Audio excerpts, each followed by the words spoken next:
Okay. Hello, and welcome to Be Here Now, the Peaceful Empowerment Work Show, where presence invites perspective and allows peace. We are live on the newstreamingnetwork.com, home of goingboldmedia.com, goingsolomedia.com, and WGSN-DB Going Solo Network Radio. I am your co-host, Judy Forder, and I am here with my co-host in peace, Miss Janice Leonard. Ooh. You got to get that noise box out again. I think that would I work know. now. Yes, and something that we haven't had in a few weeks, it is Janice and I today. We are our special guests. Yay. Yay. That was hilarious. Yay. And our topic today is being your own guinea pig. All right. All right, Janice, you want to ring us in?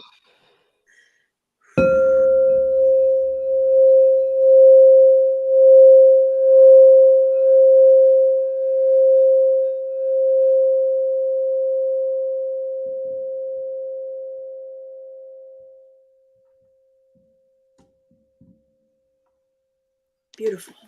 It's funny. It really does ground my butt in my seat. Yeah. It's great. Okay. So Janice has some good news for us this week. Janice, what's the good news? That could be a jingle. Okay. Well, I was inspired when I saw this one. I've seen this one a few times. It's popped up in Instagram. And it reminded me of life during COVID that I thought was pretty funny. Because when we were working at home, and this guy was on the news, and I thought you'd enjoy this little story. Go ahead, Severio. Roll that beautiful bean footage. And what will it mean for the wider region? I think one of your children's just walked in. I mean, shifting sands in the region. Do you think relations with the North may change? I would be surprised if they do.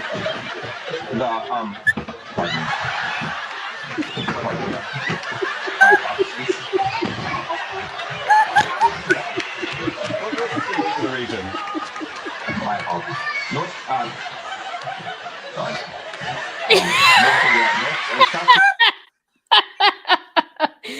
So that was from Faith in Theology. And it's entitled "Want to Play with Dad." So that's just so real. I mean, this would happen in real, like, this is a real news session, and these kind of things would happen, and it helped make us all a little human, I think. Yeah, and for those that are just watching over podcast, it's the video of a man giving a very serious segment on the news about relations amongst countries, and behind him, his little kid comes running in the room, and then his infant comes in the walker, and then his wife comes in and swoops him out. She crouched down and she slides one and then the other.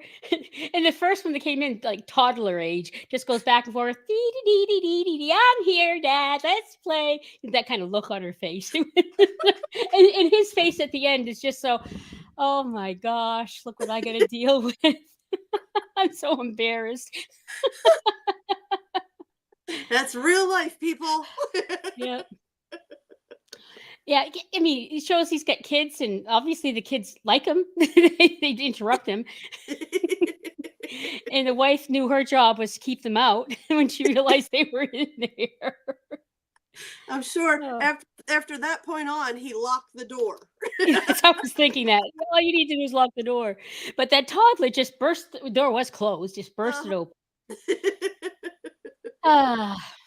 Hilarious. All righty. Let's get to our attitude is everything weekly affirmation. Yes. My attitude, my weekly affirmation. Oh, geez, Louise. Thank you. My weekly affirmation this week is I am connected to my higher self, grounded in wisdom, clarity, and inner peace. I trust my intuition and embrace the guidance that flows within, knowing that my true self always leads me toward growth and fulfillment. When you're there, it's so wonderful. Yeah. I forget it. I know it and then I forget it. And then times like now, yes, that is so important. And I know what's my greater good is and where I need to be and how I need to be. Yeah. And a lot of the core of the work that we do is about reminding people that there is a connection to higher self, and B, helping them nurture that line of communication. Because once you open that line of communication, of course, it's like a muscle. The more you trust, the more information you get and the more guidance you receive. And, we aren't meant to seek external validation and guidance in every single thing we do. We have everything we know within. And when we connect to that, we live a life guided by our higher self, guided by our soul, guided by source, whatever it is you want to call it. And people are like, well, I don't know what you're talking about. I've never experienced that. And I keep hearing gut feeling. I have a gut feeling that we're not safe here. That's your higher self. That's your intuition telling you, get the hell out. Yeah. That's when I have inspiration come through you and you're like, I don't know why, but this is what I feel like I want to do. This is what I feel like I should be doing.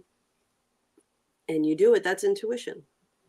Yeah. I remember the first time I think that it happened for me is I was just out of college and I wanted to leave my job at Toys R Us. I was assistant manager. What a chaos that was. And I was always, you don't quit jobs. That's my father's influence. Anyways, I remember I went just to the ocean. I lived near the ocean and I just sat there and I was like, I just knew what I needed to do. And I just thought of that and I felt peaceful inside. Yeah, I need to leave this job. Yeah. Yeah. It just the peace. For me, that helped. That was the first time I think I ever connected with that. I feel like that's a beautiful example because your father instilled in you that you don't quit a job. So it was difficult. That decision came to you. And though it was a difficult action that was going to need to be taken, you felt peace. Yeah. So it's an excellent validation that is what your higher self, soul, source, God, whatever you want to call it, was guiding you to do. Because it wasn't easy, but it was peaceful. Mm. Yeah, and it's so great when you know then that you're doing the right thing. That just that when you feel that pull, you don't know what to do. If you can just connect, do whatever you need to do to connect with what's your true self. What is your true being and intent and where you want to go and who you want to be. I remember too, one of my first experiences is I worked for a domestic violence agency, and one of my co-employees, she was what we used to call hippie. They don't call that hippies anymore, but I met her and she was a person, my first real person who lived what they believed. Like she lived in a house without running water, and so on because they believed in the environment. And I just had never known anyone, you could say, yeah, let's save the environment. Let's care for the environment. But for someone to live their life that way, that was inspiring. And it made me think, I guess you can live your life to your core beliefs. And that was something too I wanted to strive for after that, because there are people who are like that. And I was surprised. It was great. Yeah. It's funny. I don't remember the very first time I listened to my intuition because I think the fact that I'm still alive says that my higher self was working hard and I just didn't realize it because I did some really stupid things when I was younger. I believe I had my angels watching over me. Death defying, huh? Saved my ass more than once. My father likes to share the stories of how I had more stitches in my face by the time I was 2 than a baseball because I was adventurous. So Wow. yeah. So, I look back and I think about I was one that would do and not really need a reason. So I look back now and I think, okay, So that was higher self, intuition, working in alignment with what was best for me. And when I was teaching, I would sit and listen to students. I would hold space, which, back then it wasn't holding space. I didn't know what it was. I would listen and I would counsel. And then on the drive home, I would literally say, like, that was some awesome shit that came up. Where the hell did that come from? Wow. And that was intuition. That was higher self working through me. And once I started doing this work, I got a greater understanding of what it is. And, the name of the show is Peaceful Empowerment Works, because in all the chaos and noise of the world, when, like Janice said, when you can just go to a place where you can sit in silence and listen. I always say soul whispers. Ego yells, soul whispers. When you can hear the whispers of soul, there's your sweet spot. That's the guidance. And when you're not being true to yourself, like my last job was not positive in terms of the environment wasn't a supportive, positive environment. And it wasn't about being your greater good by any means. And I stayed in the job and I was really unhappy. And I had a lot of, I'm going to say, symptoms of that too, where my anxiety levels were so high, my depression, all the things, the symptoms that came out because I was just in an environment where I wasn't being true to me. I wasn't working in a culture that let me safely be me, who I am. So when you don't listen to it, sometimes some might be screaming at you. Hello. Exactly. Yeah. I had to finally get let go for me to get it. Well, laid off anyways. And this leads perfectly into tool time for this week. Hmm. Bring, tool time. Perfect. This week's tool time, we're going to talk about emotional intelligence. And I thought I'd just give the textbook definition of what that is. And it's the ability to understand, use, and manage your own emotions in positive ways to relieve stress, communicate effectively, empathize with others, overcome challenges, and diffuse conflict. So that, emotional intelligence, that's the textbook definition of it. For me, it was about becoming self-aware. And when I talk about self-awareness, it's about what are my belief systems? Because I was living so much of my life in autopilot and I had these beliefs and I didn't know the core of them, why I had them, or even if I still believed in them. So it was that going inside and exploring what belief systems I held, and do I still believe that way, or do I want to make a different choice? And then becoming aware of behavioral patterns. Like, okay, I have this belief system which encourages me to behave in this manner. Do I want to continue that behavioral pattern? Is that constructive or destructive? And that was my journey into self-awareness, is really going within and doing my best not to judge. I'm not going to say I was real good at it at first. Anything that came up was, that inner voice would come and beat the shit out of myself about it. Well, why do you believe that? You're such a dumbass. What's wrong with you? Yeah. And then the patterns. It's like, you idiot. Why do you keep doing that over and over again? It doesn't work. So being able to launch into that journey of self-awareness and sit on that observation deck of non-judgment. If you can move beyond the judgment, everything moves a lot smoother and quicker. Yeah. So what about you, Janice? What's your experience with the self-awareness journey? Well, I'm going to stick to emotional intelligence first because I'll never forget. I was in my last job, but it was a long time ago, near the beginning of it. And there was a new person came in and did not treat me well. Treat me like I didn't know what I was doing. I didn't have a medical degree and I was in the medical field. So, that's, I'm not going to say there wasn't, I can understand in a way, but not really. And anyways, and she was treating me badly. And I was talking to the doctor about something. And then she cut me off and I just lashed out at her. You don't even know me. What do you do? I was like, that is not me. But I'm actually a pretty good communicator and level-headed usually. But there's a person there from the central office that, you really should study emotional intelligence. Okay. It's like, oh, it's humiliating in a way because I'd like to think I'm so good at it. My bachelor's degree is in communications and communication theory, and no, I'm not supposed to do that. But none of us are perfect. And then I ended up taking emotional intelligence course, Mhm. and a little later, and it really was about what it meant to me, and my meaning I took from it was making sure that I was communicating to the best that I can with others. We're like seeing and knowing the triggers. Like Mhm. that woman triggered me. And Mhm. then because I got triggered, I just lashed out.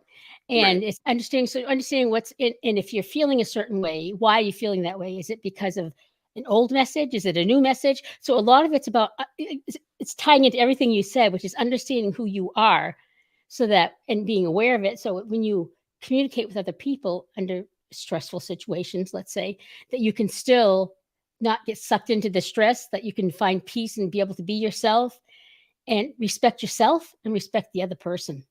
Mhm. And that's when you get to the self-awareness, self-management, relationship management, and all the things you have here, social awareness. But it's interesting because emotional intelligence, when I hear it, I always think of that course because, well, yeah, I need to take that course. And I'd like to think I was very good at it. But if I knew more about myself and if I realized that woman was triggering me, Mhm. I mean, I could have had a productive conversation instead of one where I just screamed at her. Right. Well, Well, for me, it was screaming. and that's where self-management comes in. Because just like you said, when you become more aware of what your triggers are and you understand it's not necessarily about that person, then you handle things differently. Yeah. Because, I was telling Janice that I was at an all-day women's retreat on Saturday. And there were some things that happened within the circle when working with other people. The facilitator was working with other people that was stirring up things in me, like triggering me. So with all, the work that we've done, the self-awareness, it's okay. So I ask myself, what is it in here? What is triggering me? Why is it affecting me? Where does this hit somewhere within me that needs healing? Because a trigger is an indication that, okay, we need work here to heal this. And then identifying what it is. And when we talk about regulating emotions, it's not about stuffing them down, because we need to feel all of the feels. The difference is instead of that knee-jerk response of lashing out to protect yourself, it's going within and asking the questions. And then once we have the answers and we've been able to move through the emotion of being upset or feeling attacked, and we're able to get that in that neutral space, then we can go and talk to the person if there's Yeah. something to work through with them. Yeah. Regulating emotions isn't about putting them on a shelf and never dealing with them again or stuffing them Yeah. down. Because when we stuff them down, that's when the knee-jerk response happens. Yeah. I controlled it, and then boom! And that Yeah. was when I was ragey, that's what it would be. Yeah. I remember there's a saying, it's beware a patient person when the patience has reached its end. And I was always a patience person, but then really. Yeah. And if we're able to, because I would feel attacked, and I would keep it down and keep it down and keep it down. And then all of a sudden, and it usually happened with somebody who didn't deserve it, who hadn't been the trigger 50 million other times, but somebody I felt safe enough with to pop off. Mm, And that's not fair. That's no. not fair. Everybody who meets my brother is like, your brother is so sweet until he's not. He's a very patient man until he's not. Like my husband. Loving, sweet, gentle man until. Yep, until. Yeah. Yes. So yeah, when we talk about self-management, it's really when you find yourself feeling scared or attacked or, anything, even the Mm, joy. We always talk about examining the harder emotions. Well, examine the joy too. Yeah. What is it in this experience that's bringing me so much joy now? And Yeah. celebrate that. Yeah.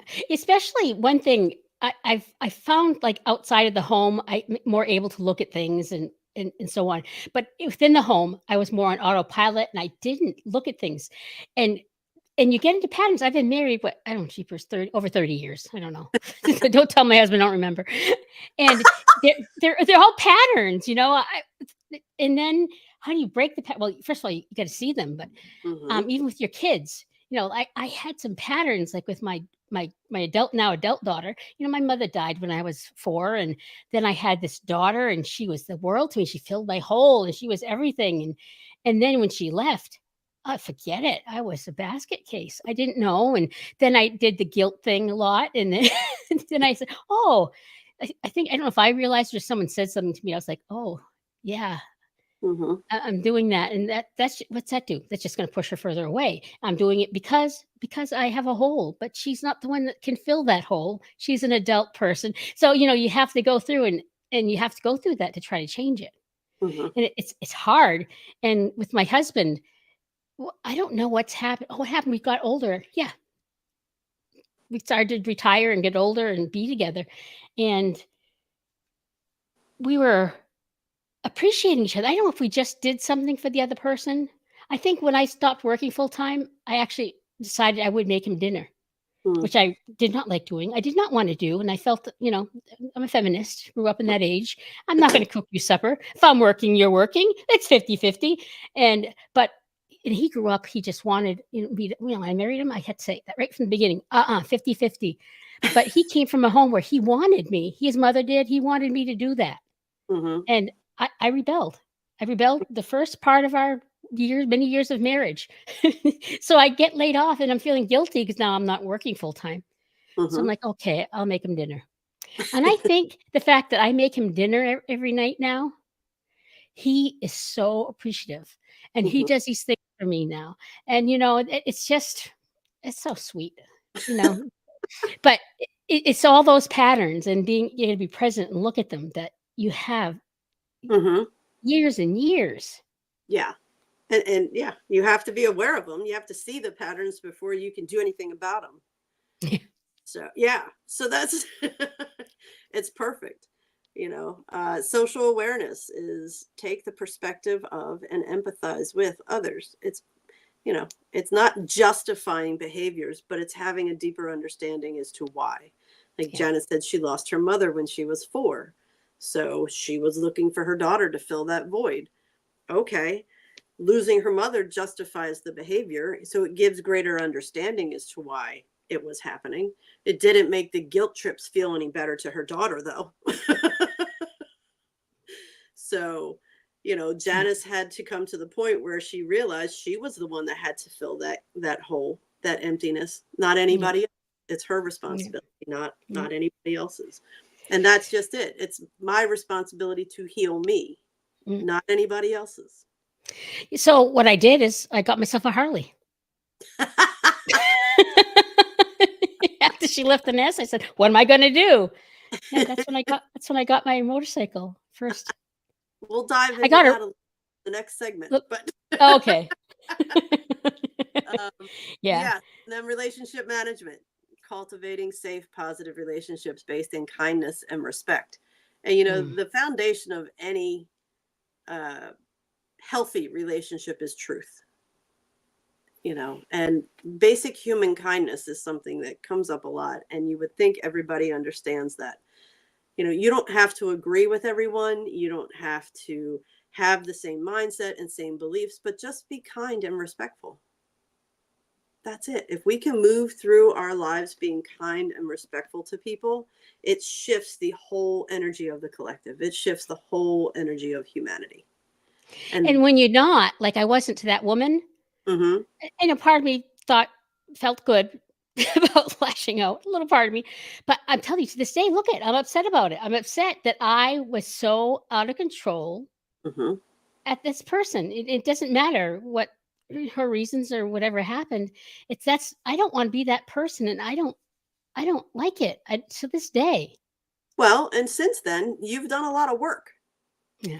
You've done a lot of work bringing to your awareness your patterns and your belief systems and why you were triggered. And, Janice, that's to be celebrated because you're taking responsibility, which is the next bullet, for how you show up in the world. You understand that you're responsible for your energy in your home and when you walk out that door. And that's what emotional intelligence is taking responsibility for how you show up for yourself and how you show up for the world. I think this is a perfect place for us to take a quick commercial break. We'll be right back. Okay.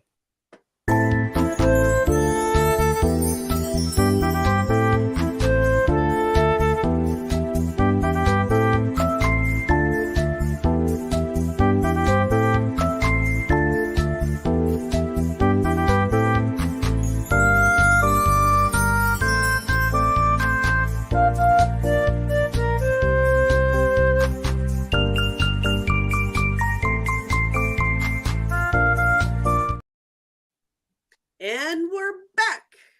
Be Here Now, the Peaceful Empowerment Work Show. And we are moving to Pathways of Peace to talk about being your own guinea pig. You should see my dog jump. Just stop. Sorry. It's all good. I put these memes up here. You were born to be real, not to be perfect.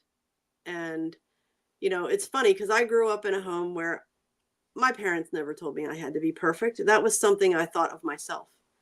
I have to be perfect. I have to be right. I have to. And we've talked about societal influences a lot on this show, and we will continue to because it's very real. Yeah, my dad was a perfectionist, and that's a hard way to grow up with a perfectionist. Mm-hmm. Yeah. Janice and I were talking about in the pre-show about how, I needed to give myself permission to explore and experiment without judgment, because God forbid I try something and fail at it, then I'm a failure. Whereas if we explore and experiment, it gives us permission to try things and those things not work without feeling like a failure. It's simply, okay, that doesn't work for me, or that doesn't align with me. And once we give ourselves permission to explore and experiment what's out there without judgment, it opens up a whole new world to us. And we were talking about how we were doing those things throughout our life. We just didn't realize we were doing them. And that's when Janice was talking about getting her motorcycle. Yeah. Even doing this show, which certainly is a huge risk and try, I'm okay with it because I believe I have permission, thanks to the culture that you've created, I can just be myself. I can just be real. I'm not perfect, and that's okay. I'm born to be real. I am. And I think I'm a good example of not being perfect and being real. We all are. Being real. We all are. It is all very real. Yeah. And this show is the perfect example of exploring and experimenting. Janice and I agreed launching into this that we were going to try something new and we were going to continue to try things. If we weren't enjoying it, then how could you enjoy it? Yeah. So we will continue to reevaluate and explore and experiment. And but we were talking because Janice was like, you need to give me some examples. I don't really understand what you're talking about. And the motorcycle thing was hilarious because I was like, you started riding. Would you ever recommend anybody else ride before you rode yourself and experienced what that felt like for you? And she was like, no. Oh, okay, I got it. Yeah. I'm telling you, after my daughter left, I was lost, and I was like, I like speed. Honestly, I always liked speed, and I just they had a Honda Rebel. I stopped. We were in four-wheelers. We tried four-wheelers, and that wasn't quite a good match for me. And then I was looking at the four-wheelers, and they had motorcycles, and they had a Honda Rebel, and I said, a Rebel, yes, that's what I want to be. And it didn't take long before I had to, of course, then trade it in for a Harley. But that the freedom and just the power and the independence when you ride. As a woman, and I was a woman, an overweight woman, an older woman, and I felt just starting, and I felt so powerful. It was nice. That's awesome. And did that fill your void? No, because it's not. It was irrelevant. It's not that it wasn't about the void. I didn't have a void then. When you're doing this and you're taking care of yourself that way, and you're powerful, and there's no void. It's it didn't fill it. It's just it wasn't there. So Perfect. I guess means yes. No, that's a great way to describe it. And it brought you joy. Yeah. Riding motorcycles brought you joy. And that's a beautiful thing. A beautiful thing. So what else in your life have you done that you have then recommended because it was beneficial for you? Oh, well, probably about 20 years ago, I was introduced by this same person who I used to work with to alternative therapies and healing. And that's when I tried Reiki and I tried light working. And that was a whole new world to me. I was open to it. And light work is working with your angels, which I always have a problem believing in because just because my mother always felt like, oh, if there's angels, my mother would be here. I would know she was around, and I never felt that. So I always fought it. But when I tried it again, it was beautiful. And it didn't last long, though. I didn't stick to it quite enough. And then the next thing I tried was hand drumming. And the vibrations, the sound, and I love music. I love rhythms and beats, and that was so healing for me. So definitely those type of things. And of course, therapy, I have to say, daring to go to therapy. There were years where it just made me feel safe at that time. Then there was years where I was able to look at things and start my journey towards peace. So yeah, that was big too. And Wonderful You. Started was where I met Judy. I went to a Wonderful You classes. I always used to call it Wonderful One. Thank you. No wonder you had that look on your face. It's funny because I love it because Wonderful You felt wonderful there. So yeah, that's my association. And but it's like you have to be ready. You have to be in the place where you can hear it, you can take it in, and yeah, I would say. And then doing this show is huge, and because I still tend to want to shut down, and I certainly can't shut down when I'm here, and I can't shut down before, and I try to think about it, but it gives me more of a concrete thing, and the tools and the affirmations, because I do want to just shut down again afterwards, is it helps me try to keep it going. So all those things. How about you, Judy? So you're talking about staying present versus numbing out. Yes. Yeah. Same here. Because once I became aware of the fact that I was living on autopilot and numbed not only the bad feelings, but the good ones as well. Reiki, I always say was my gateway drug. And once I had hope again, I wanted everyone to experience it. Everyone. So yeah, anybody that would listen, I would recommend it.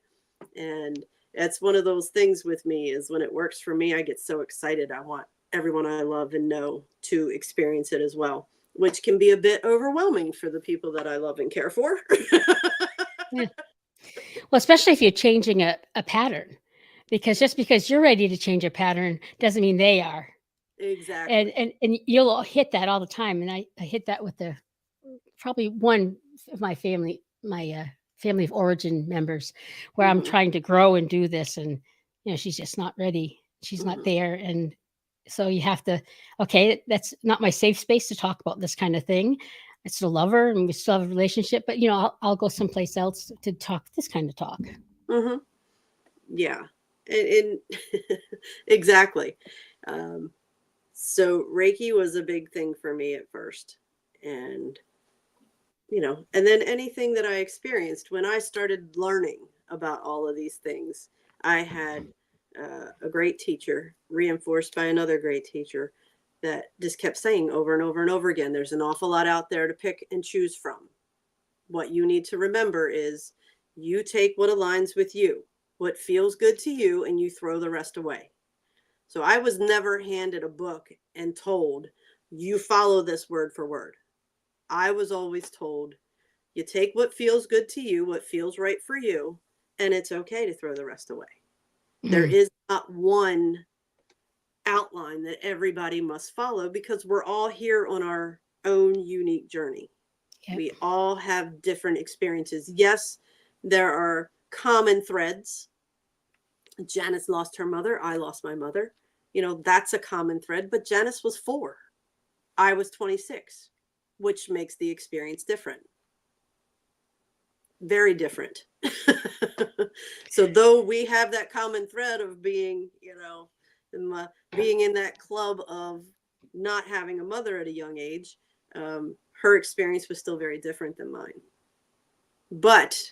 And we also carried the same pattern of wanting to numb out and not feel. Or please others. Exactly. We can be loved if we please everybody else and make everybody else happy. So, you know, there are commonalities, but everybody is different and your journey's different. And it's interesting because as soon as you said, you know, that I struggled with the angels, because if that were true, why did my mother die when I was 4? And immediately I heard your mother had her own journey. And that was how her journey needed to play out. And a 4-year-old's not going to understand that. A 16-year-old's not going to understand that. Shit, sitting here as a 45-year-old. 50, look at me. 54. I'm not 45. Nice try. Oh. You know, I still have periods of time where I'm like, this is ridiculous. My mother doesn't know my daughter, but I know on a spiritual level she does. But it's all very different. That's the whole point. And Janice, in order for her to be here today the way she is and present, had to explore and experiment throughout her life, especially as a mom, because you didn't have a role model per se. Yep. You know, and me being a parent, I've been going through a transition of parenting. You know, Maddie's become a young adult now, and my mother was sick. And then when I was 26, she died. So it was a lot of caretaking. I went from being her daughter to being her caretaker, and then she was gone. I don't know how to navigate a relationship with my daughter as adults because Right. I didn't get to see it. So it's a lot of exploring and experimenting. True. Yeah. And it's not like this is the answer. It's like you said, you just got to try it for yourself until you find what works. Yes. And the biggest thing for me was when I was able to give myself permission and tell myself over and over again, there is no right or wrong. There's no good or bad. It's just about finding what works for you. Mm. And once I was able to really hold on and grasp that concept, the fear, Janice and I laughed about this, the fear of fucking up was gone. The fofu. Yeah, the fofu. Was gone. Oh. So when we give ourselves the permission, then we can willingly become the guinea pigs, because if it works for us, great, we share it. If it doesn't work for us, okay, we move on. Yeah. We don't talk shit about what didn't work for us. It just didn't work for us. It may very well, what works for me may not work for Janice, you know, Yeah. but it's just about offering up. So people have resources. That's the big word I'm hearing. We offer up resources. That's what we do having guests on the show. We offer resources. Yep. Yeah. So, you know, this next one I thought was perfect. You know, you have mastered a soul lesson when the circumstances have not changed, but the way you respond has. So, Janice, they're taking me back to that, you realizing that there are certain conversations that you can't have with certain family members. In the past, how would that make you feel? versus how that I'm makes you oh, I feel unloved. feel. Hmm. Yeah, I feel unloved, not good enough, a failure. I it totally would just go down the drain. Hmm. The first week of this show, I was like, "Oh, what do you think? What do you think?" And the response wasn't what I had hoped, and I spiraled into a little depression. Look at, Hmm. see, I'm a failure. Why am I doing this? But it changed. I went there. I had to look. Okay, this is her, where she is in her life and her journey, and this is not her journey, and this is not her type of journey at this time. I Hmm. hope she has it someday, but she might not this life. And Right. it's about her. It's about her. It's not about me. Perfect. Yeah. Yeah. And that's just since we started the show. Yes. Yeah, I definitely have peace with her again, and it was hard for a while Yeah. because also she's very protective of me. I don't know. Mhm. This is a little off track, but she's very protective of me. And when I adopted my granddaughter, my life was very hard, and it became, it was really hard. And so she's like, "Oh, I shouldn't have done that." That's like, and I feel like it comes off on Adriana. Mm, And so I would be, oh my gosh, and I have such a struggle with that. But mhm. and I work with this on Adriana. This is her journey. This is not about you. This is, it's hard, but you Yeah. you have to. You're not going to give up a relationship that you've had your whole life. Someone who took care of you when you were growing up. Mhm. You know what? Forget about it now. And she's Right. still giving, loving person. No, you've got to figure out a way to live with it and be at Well, peace with it. and I think, being able to accept people for who they are and where they are in their journey right now is a big one. Yeah, And what I needed to embrace was, yes, I can have empathy and understand that, but it doesn't mean that I have to give them access to my life. If I choose to give them access, I can still show up and be true and authentic, but I don't have to tell them my whole truth. I just yeah, share what I'm comfortable sharing. yeah, And it's giving yourself permission. Because when this whole true and authentic thing started, it was like, I got to be true and authentic. I need to speak all the speaks and I need to say all the words and blah, blah, blah, yeah, blah, blah. And you know what? It boils down to not everybody's worthy of my whole truth. Not everybody's ready to receive it in the love in which I deliver it. yeah. So knowing that, I give myself permission to feel my way through, trust my guidance, and share what I share. Yeah. And it Yes, goes with this show too. It's, absolutely. you know, it's a challenge to sit and be vulnerable. And I've told Janice this a million times. All I can think is 10 people watch this show, and that's it. And there are 10 people that love me and know me already. And as long as Yeah, I can keep it in that window, I can show up here and share whatever comes through. yeah, absolutely. Mm. Whew. Janice, we made it through another show. Another show. Yes. We were both nervous at the beginning of the show because we've had guests the past 3 weeks. Yeah. Having a guest is easy. Yes, especially exactly. especially when they're so interesting. You just sit there and and of course I remember all the dings because that's what I have to do. But it's easier. But then, and I'm present there, but it's a little different kind of present. It's It also is being different. vulnerable. I mean, your goal is to make a difference. We both want to make a difference. And being able to do that in any kind of way that touches more than just the people I physically touch is wonderful. Yeah. Yes, it is. So go out there, explore, experiment with no judgment, and be your own guinea pig. Your own guinea pig. We promote it. All right, Janice, you want to give us a little splurb about the nonprofit? Yes, we are a 501c3 nonprofit. Your donations are tax deductible. Easy enough to donate if you're able to. Go to our website, www.peacefulempowermentworks.org. Donate button on the top and a link, and one as well on the bottom of the first page. So if you're able to, we do this for free because we love it, but we do have some expenses. We appreciate it. Anything you can do. Absolutely. We want to thank you all for choosing to be here now with us. Please remember, no, You are not alone. forget that you are on. We'll catch you next week. Yes. Thanks, Thank, everybody. thank you, Silveria. Thanks, Silverio.